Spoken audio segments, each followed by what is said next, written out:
Afterlife in Roman Paganism by Franz Cumont. Part 7. The Sufferings of Hell and Metempsychosis. How did belief in the sufferings of hell develop?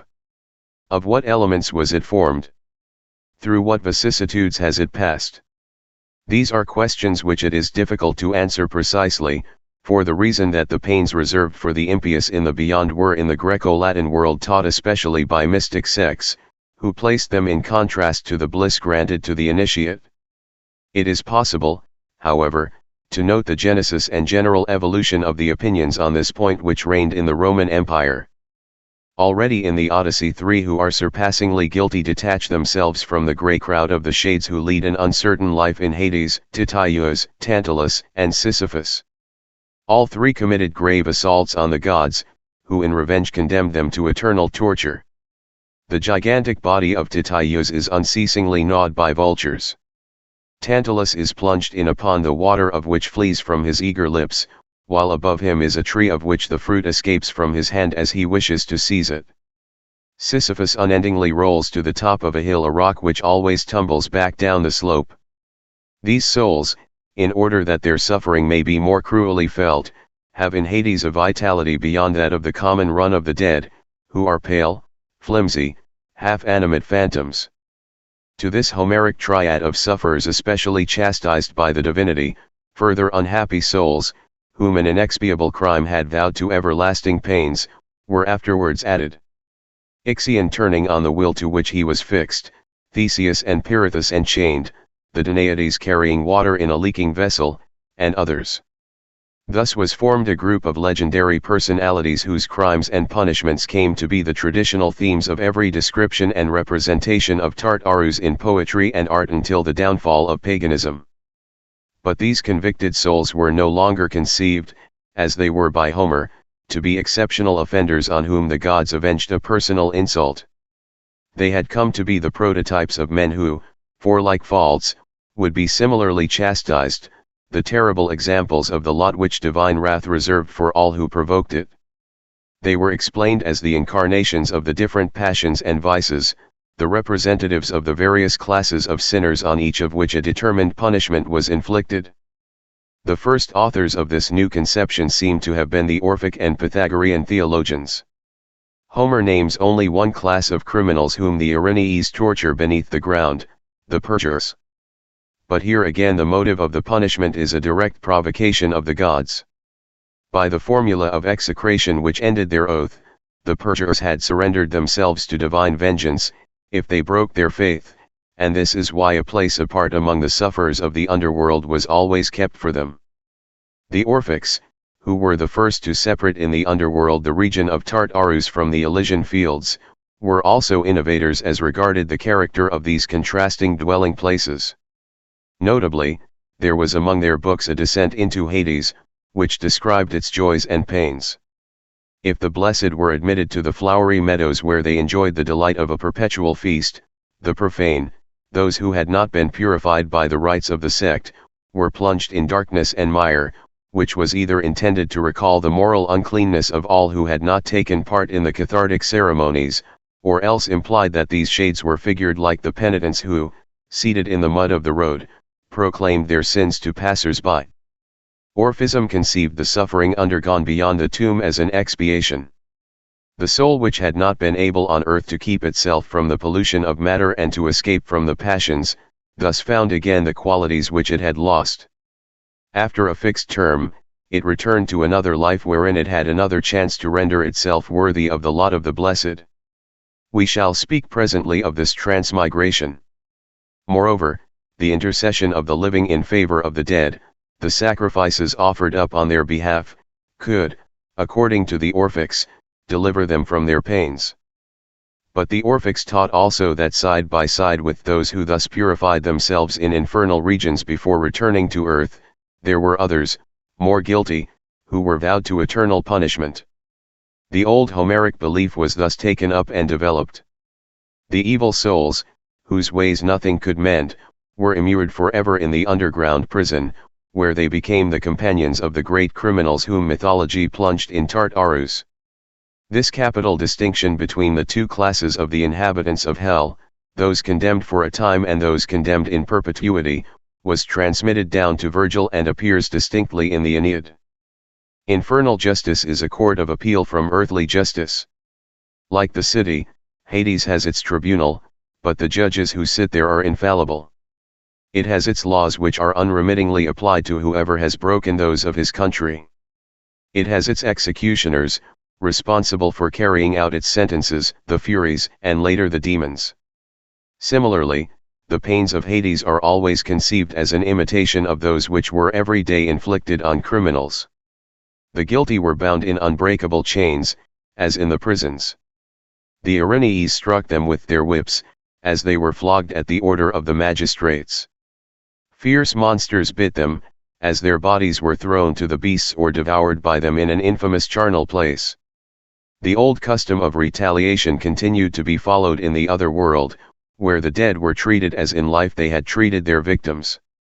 Elsewhere we can recognize an imitation of the torments inflicted on the accused, who were subjected to torture to make them confess their fault. Penal law enacted a determined punishment for every kind of offense. The law which ruled in Hades had similarly to inflict particular pains for each kind of fault. This logical deduction led to a new development of penalties beyond the grave. As gradually the moralists and criminalists detailed and classified the breaches of divine and human law, so the authors of apocalypses multiplied the categories of those who suffered in the nether world. They imagined the most fearful tortures, in order to frighten sinners and drive them to seek in some religious purification a means of escape from so terrible a lot.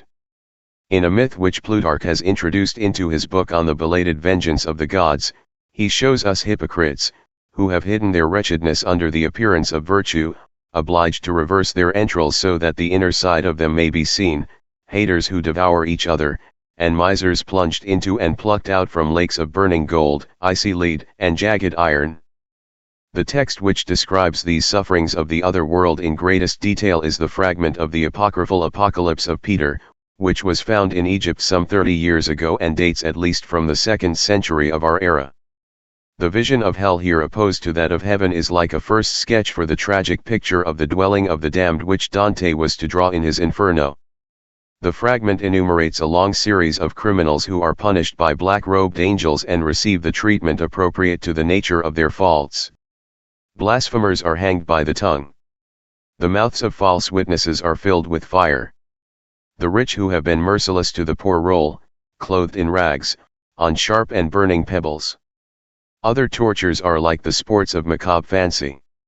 Thus adulterers are hanged by the feet, their heads plunged in burning mud. Murderers are flung into a cave filled with serpents that bite them, the shades of their victims watching their anguish.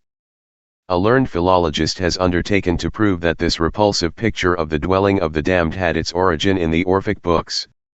If, however, he refers to ancient, genuine Orphism, he is certainly mistaken. The light fantasy of the ancient Greeks never laid heavy stress on the horrors of Tartarus. Their luminous genius took no pleasure in describing these dark atrocities.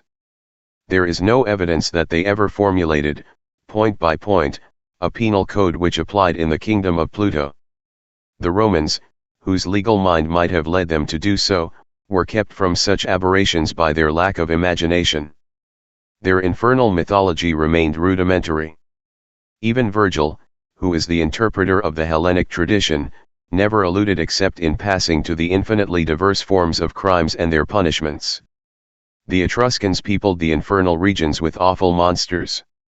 They gave Charon and the Erinyes a wild semblance which recalls the devils of the Middle Ages, but we never find them drawing up an inventory of the breaches of the moral law in order that a punishment might be applied to each of these. Everything points to the conclusion that this infernal theology developed in the East. The Egyptians described at length in the Book of the Dead the pains of those who despised the precepts of Osiris, and illustrated these sufferings with pictures. The only pagan writing in which we find a classification of sinners and of their torments, analogous to that contained in the revelation of the apocryphal Gospel of Peter, is the Mazdine Book of Artavirov, which, although of late date, has antecedents which certainly go back very far. The Persian religion, which more than any other brings the spirit of evil and his hordes of demons into relief, was certainly not unconnected with the development of infernal eschatology, even in the West, as is indicated by the fact that these demons succeeded the Furies as executors of the divine sentences. It was under the influence of these exotic religions that the descriptions were propagated of refined tortures, terrifying to the adepts of the conventicles in which they were revealed. The mysteries which spread under the Roman Empire accentuated the contrast between the delights of heaven and the sufferings of hell. These esoteric sects gave birth to the literature which was to be perpetuated through the Middle Ages, and inspire numbers of visionaries, poets, and artists. Certain authors of treatises on demonology in antiquity must have revelled in inventing unheard-of atrocities, as later the hagiographers took pleasure in describing the inconceivable torments inflicted on martyrs. Among all the forms of punishment that by fire predominates, the idea that the Erinyes burnt the damned with their torches is ancient, and the Pyrophlegathon is an igneous river surrounding Tartarus. Certain authors went beyond this. Lucian in his True Histories describes the island of the impious as an immense brazier whence rise sulphurous and pitchy flames. Thus was born into the world in the Greco-Roman period a doctrine which was to survive its fall and last to modern times. The ancients certainly connected this infernal fire with the treatment inflicted on those condemned to be burnt alive, but this exceptional punishment could not inspire an eschatological conception which included all the dead. The opinion has been advanced that the choice of fire was due to the belief that this element purifies. Fire would have been at first the means of destroying, in the beyond as in this world, the uncleanliness of souls, before it became the instrument of their eternal torture. But a scientific theory seems here to have influenced religious faith. The physicians admitted the existence of an incandescent mass in the interior of the earth, which produced volcanic eruptions and hot springs. As Tartarus was situated in the uttermost depths of the underworld, it was conceived as a vast brazier in which the sulfur and bitumen vomited by the volcanoes were boiling for the punishment of sinners. But this adaptation of the pains of Tartarus to contemporary physics could not save them from philosophical criticism. While the pagan priests, to the terror of credulous minds, imagined more and more inhuman punishments for the guilty souls, the reaction of reason against these cruel inventions necessarily gathered strength. We have seen elsewhere how the polemics of philosophers forcibly attacked these life-poisoning beliefs and succeeded in a great measure in destroying them. Even those who did not deny the future life rejected these fables of hell. There was an attempt to save the principle of posthumous retribution by replacing the doctrine of chastisement in Hades by that of the metempsychosis. We now will try, while considering this theory of transmigration in its various aspects, to show how such substitution was effected. The mind of savages does not, like our science, distinguish between three kingdoms of nature. It supposes the same energy to animate all the beings who surround us, all of whom are taken to be like ourselves. The primitives often attribute human or even divine intelligence to beasts, and the belief is found throughout the two hemispheres that the spirits of the dead can incarnate themselves in animals and even lodge in plants. Men refrain from the slaughter or gathering of certain species, from eating their flesh or fruit, for fear of hurting a chief or relative who has gone to inhabit them. This animistic basis is common to a number of different peoples and is at the foundation of the system of metempsychosis.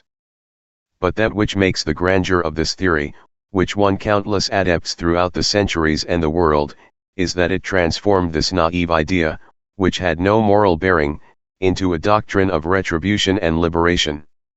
To come back to the earth, to imprison itself in a body which soiled and tortured it, became a punishment inflicted on the guilty soul.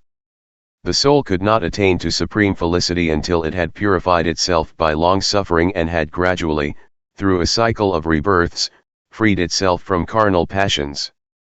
It is infinitely probable that this doctrine of reincarnation in the bodies of animals was in Greece a foreign importation. Herodotus thought that it came from Egypt, but it does not seem to have existed in that country in ancient times in the form of a regular succession of transmigrations. On the other hand, Greek metempsychosis shows a resemblance, striking even in details, to one of the fundamental conceptions of the religious thought of India, that of samsara, which was accepted as a dogma there long before the birth of Buddhism. The most probable opinion is that this idea made its way across the Persian Empire and thus reached the Orphics and Pythagoreans.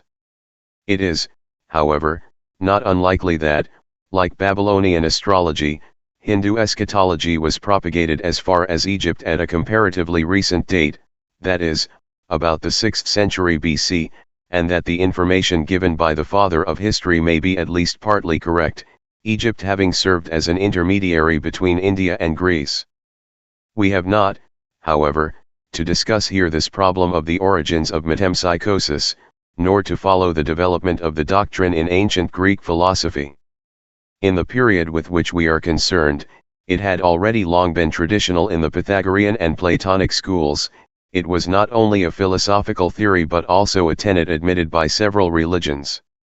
We can leave unanswered the questions of whether, as the ancients affirm, the Druids believed in it, being in this particular disciples of Pythagoras, and of whether the Etruscans were persuaded to it by the teaching of the philosopher of Croton. It is, however, certain that transmigration was in the East an article of widely held belief. We find it accepted by the mysteries of Mithras and by Manichaeism, and it survives to our own day in Syria among the sects of the Druzes, the Zaydis, and the Noceres. What was its form in the Roman period, and how was it brought into harmony with traditional or acquired ideas as to the future life? The descent of the soul from heaven to earth is a fall. The body is a grave in which the soul is buried, a prison in which it is captive. These old Pythagorean doctrines were unceasingly renewed and repeated down to the end of antiquity. But the Orphic idea that this degradation was the chastisement for an original sin, the consequence of a crime committed by the Titans, who were the authors of our race, and that this hereditary taint of guilt had to be atoned for by their descendants, was either entirely forgotten or else, at the least, hardly regarded.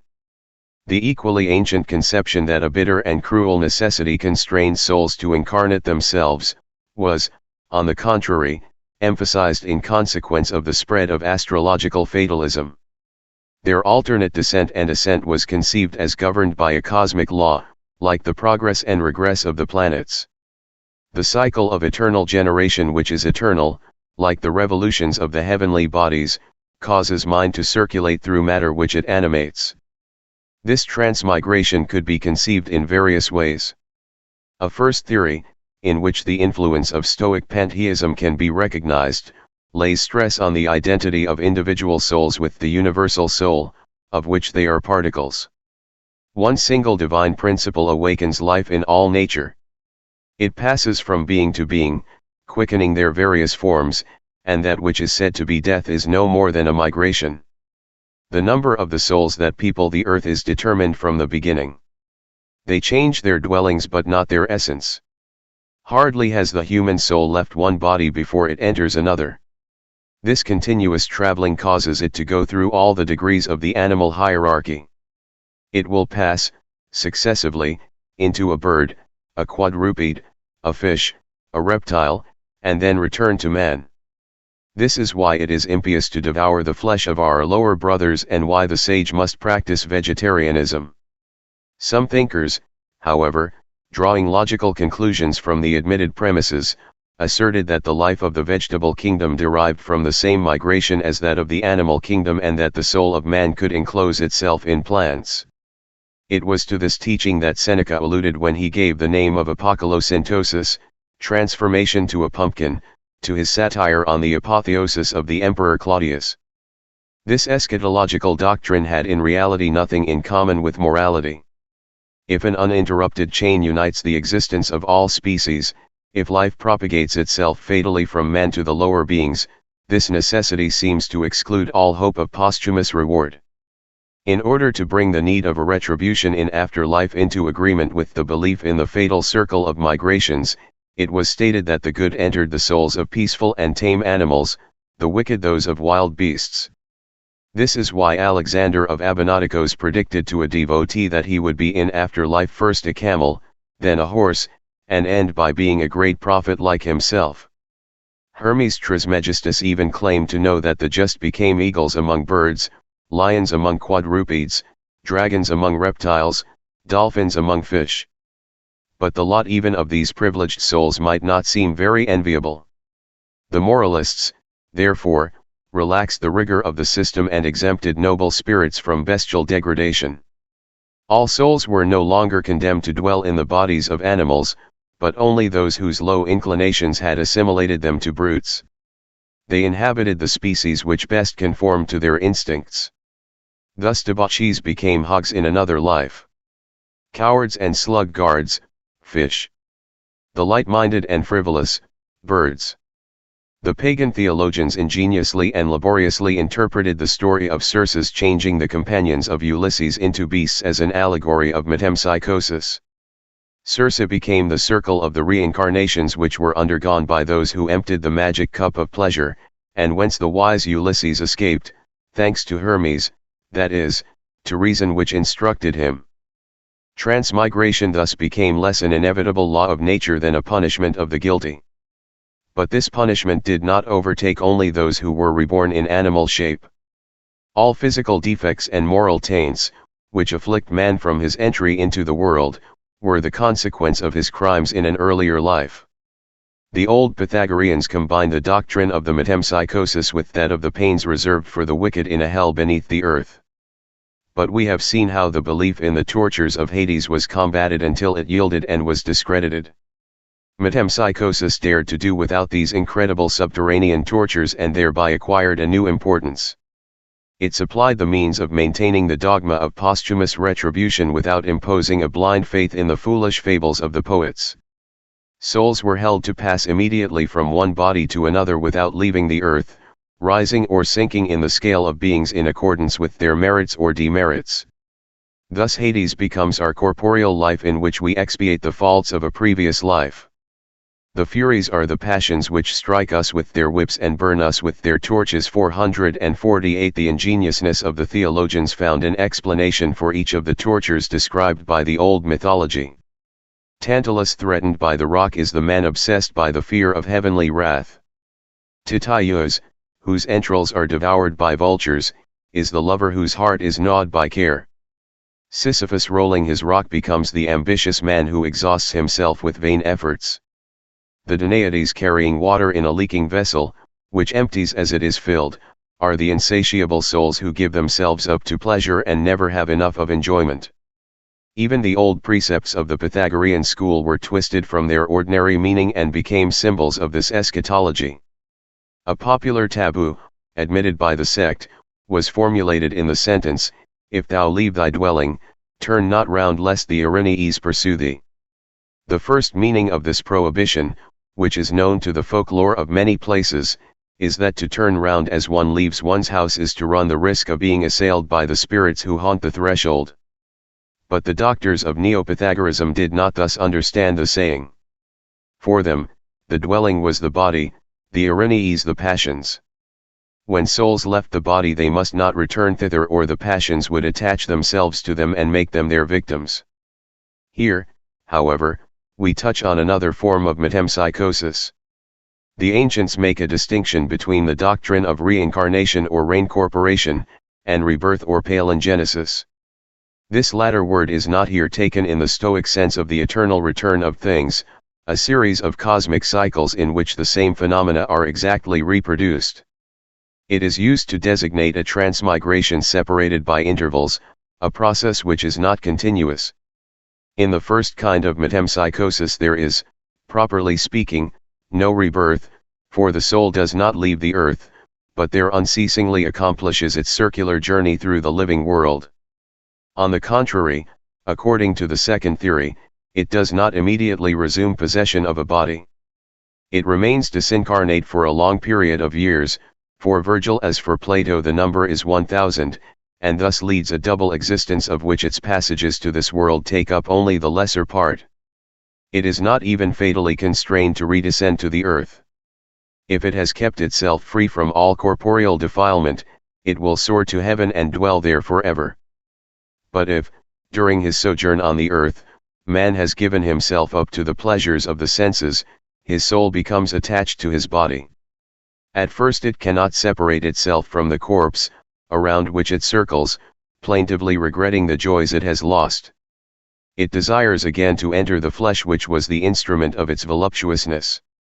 It seeks a dwelling which will allow it to continue the sensual habits which have become its second nature. And so, when the time is accomplished, it is seized with an irresistible love for the body in which it is to enclose itself again. A fascination, like a magic charm, draws it to this object of its desires, which is to cause its misery. The fatality driving it to incarnation and suffering is not here an inevitable law of the universe but an inner necessity, a destiny which it has made for itself. The cosmic ankh has become psychic.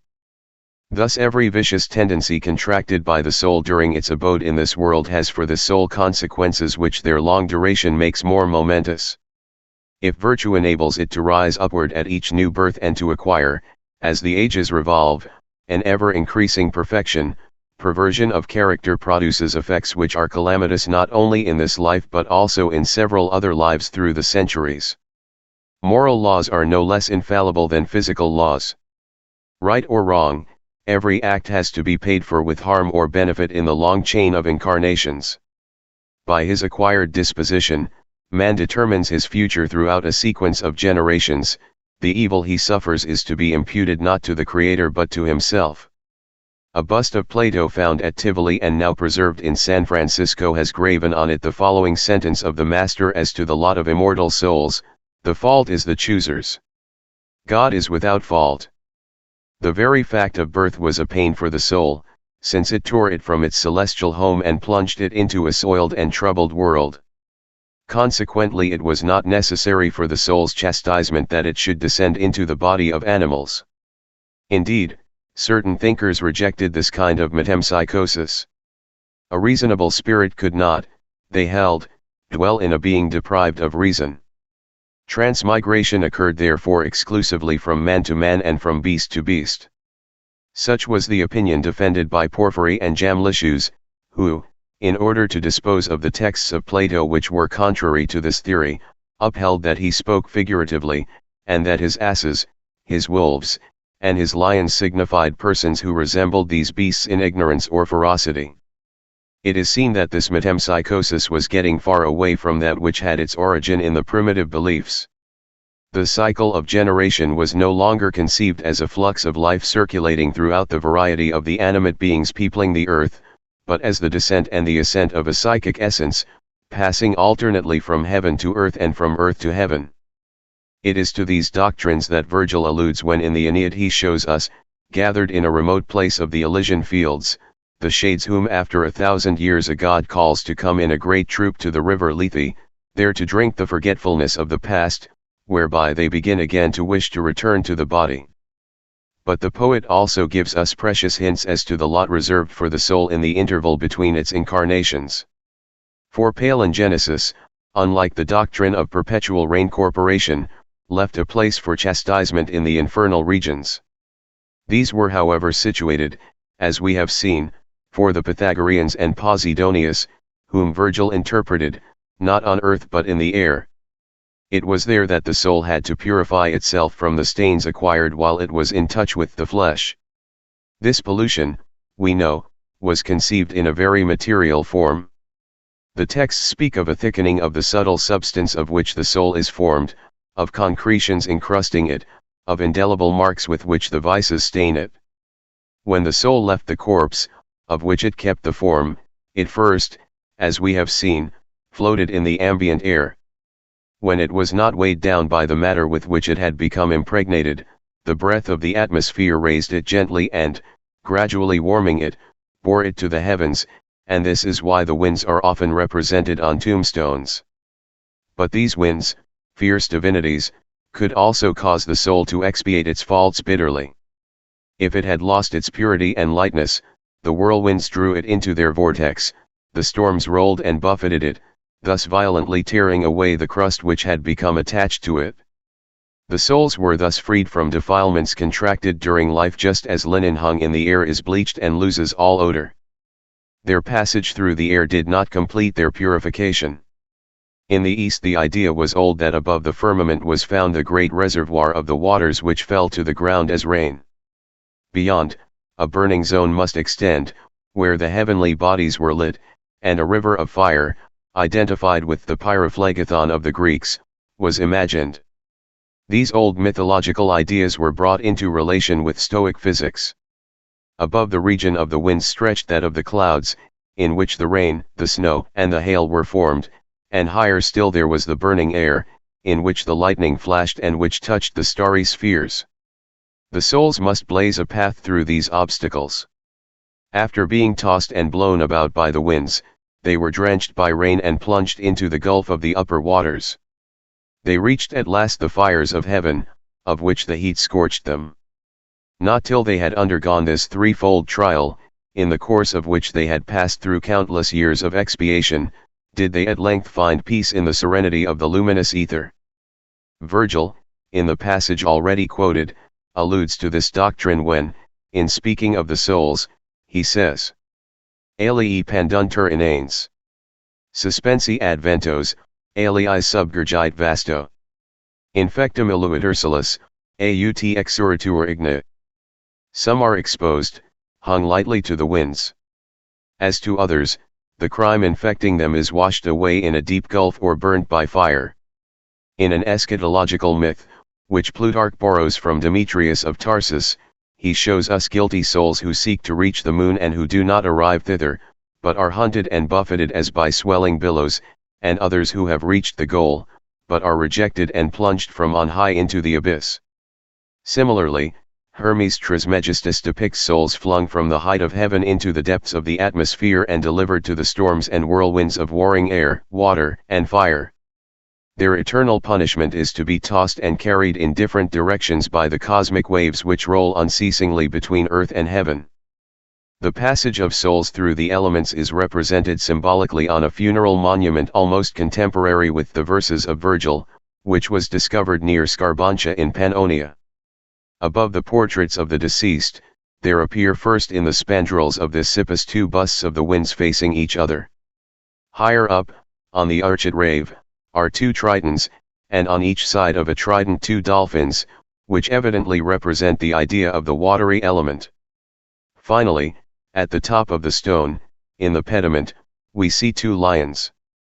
The lion, for physical and astrological reasons, was considered as the symbol of fire, the igneous principle. We have seen that for the doctrine which placed the limit of the dwelling of the gods and the elect in the zone of the moon, another was substituted according to which the souls, in order to regain the purity of their original nature, had to traverse the spheres of the planets to reach the heaven of fixed stars. The trials of purgatory had to be prolonged up to the entry into the dwelling of the blessed. The idea was, therefore, conceived of attributing each of the planets to one of the elements. The moon was the ethereal earth, Mercury the water, Venus the air, the sun the fire. And inversely, Mars was the fire, Jupiter the air, Saturn the water, and the sphere of the stars the celestial earth, in which lay the Elysian fields. Thus the soul, in order to be saved, had to be reborn 3 times in virtue of a triple passage through the 4 elements. This last doctrine, which is connected with astrological speculations, seems to have had only a limited vogue and to have been of ephemeral duration. On the other hand, the idea of a purgatory situated in the atmosphere between our earth and the moon, a place in which souls were purified not only by fire but also by air and water, was long to survive the fall of paganism and to be propagated through the Middle Ages in the West as in the East. For Dante, purgatory still occupied a fiery zone stretched between the terrestrial and the celestial circles. Was the soul which, after a long expiation, had reached the Elysian fields and the sphere of the stars, always to descend thence, seized with a blind love for the body, and to pass again through the trials of another earthly life? No, the ancient Orphics already flattered themselves that by their cathartic rites they obtained for the soul an escape from the fatal cycle of generation and regaining of heaven forever. The Pythagoreans inherited this doctrine, which they kept until the Roman period. In spite of the contrary opinion of certain thinkers, pagan philosophers and priests generally taught that after pilgrimages, more or less long, after a succession of deaths and rebirths, the purified spirits returned to dwell forever in their celestial country. It was to this goal that the mysteries promised to lead their initiate. This was the end which the sages flattered themselves that they attained by their virtue. It will be understood that such a hope, combined with the suppression of eternal damnation in Hades, led necessarily to the doctrine of the eventual salvation of all souls. We know this system especially through Origen, but he merely reproduced a theory to which the evolution of pagan ideas had led. We have seen that metempsychosis helped the philosophers to shake, if not to ruin, the belief in infernal punishment. But this belief again had power towards the end of antiquity, when the dualist sects which were the outcome of Persian Mazdaism were propagated and when Plato became the supreme authority in philosophy. We touched on this point, in another lecture, when we showed how the idea of a demon's prison in the bosom of the earth triumphed.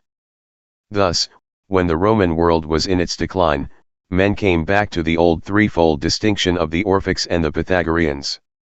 The very guilty, who cannot be corrected, are hurled into Tartarus, where they suffer forever the punishment of their incurable wickedness. Souls less corrupt are subjected to purification, either by passing through the elements or by undergoing successive reincarnations, and thus they regain their original nature before they are readmitted to their first dwelling.